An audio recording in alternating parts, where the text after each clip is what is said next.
Adam here with Brooksaw Antiques. Today we have this 1960s Remington Personal-Riter vintage portable typewriter made in Holland. I'm going to show you how to use the functions and make sure they all work. Up top is the adjustable paper guide. This helps you guide the page in straight. I'm going to line that up with the edge of the platen, which is the main roller that feeds the paper. Margins are above that, and you just push them down and you can move them, lock them in place. I'm going to put this around 1 and this right one around 75. That's about the length of a page, and there's a scale up here to tell you what space you're on. And it has a paper support arm that flips up from the back. And this is the paper bale that sits on top. It's got 2 adjustable rollers and a scale.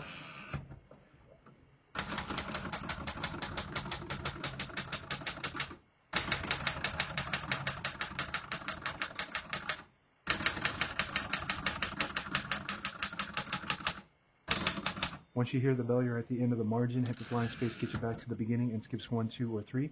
Right now we have it on single, but if you want, this actually has half spaces as well. So 1.5, 2, 2.5, and 3. And they just all skip that amount of spaces when you put the indicator on it. 1, 1.5. But I'm just going to keep that on single. Those all work good. As you can see, all the keys type nice and none of them skip or stick. I'll type a sentence in red on the next line and switch from black to red. There's a dial on the right side here. You flip that down to the red indicator. There's an arrow pointing to it, and it prints the bottom portion of the ribbon. When you have it in the middle, it doesn't print any ink at all. Just leaves a stencil for copying purposes. When you have it on the blue dot, it prints the top portion of the ribbon, which is black. We're going to move that down for red.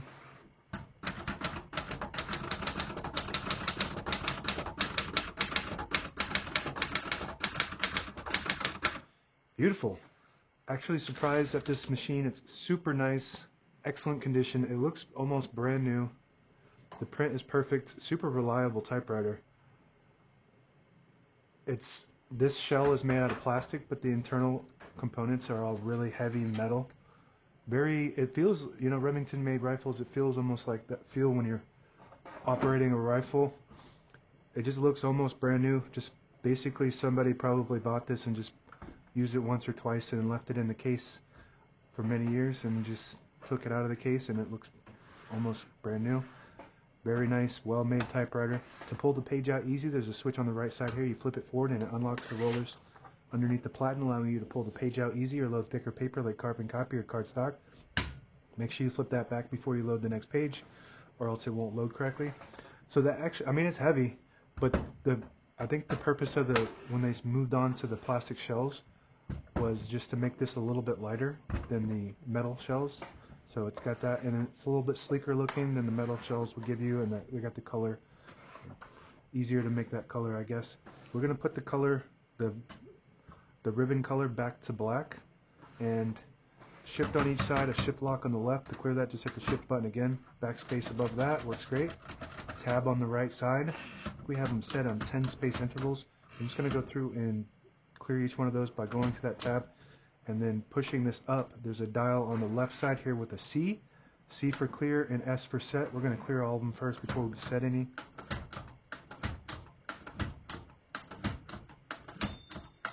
Okay, now we're going to test that, but as you can see with most typewriters, when you hit the tab button, if you don't hold it on the side, then it goes slamming all the way to the end, causing wear and tear on your typewriter. So I always like to set one somewhere in the middle, so I'm just going to push the dial down for S for set, and it should stop at that spot there.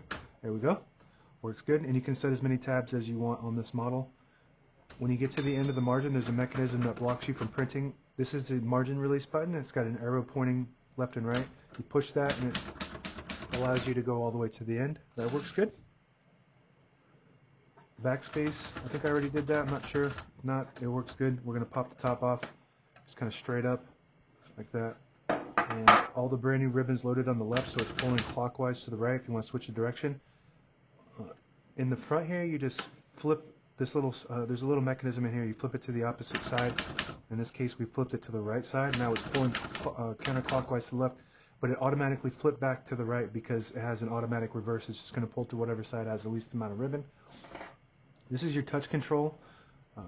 It's got an arrow that points on the right side to, if you go counterclockwise, it's negative, so less tension. If you do clockwise, there's more tension. So that just loads a spring and helps with your tension and your touch control. This is a pretty heavy touch, so you can feel you got to kind of put a little bit more power into this, and it feels good actually. I like that feel to it. That just pops down back on like that. This is your carriage lock, so you flip that. Let's see here. You flip it down and it'll lock in the middle. Let's see. You flip it to the left, it'll unlock. Or to the front there. Flip it to the right and it locks. Flip it to the left, unlocks. And this is your carriage release behind the knob. Really smooth and strong typewriter. You can just feel it's durable is the word I'm looking for. Like you can really use this for many years and nothing will go wrong. It's very reliable. Left carriage release, and if you push this button in, it disables the spacing so you can get to an exact spot on the page.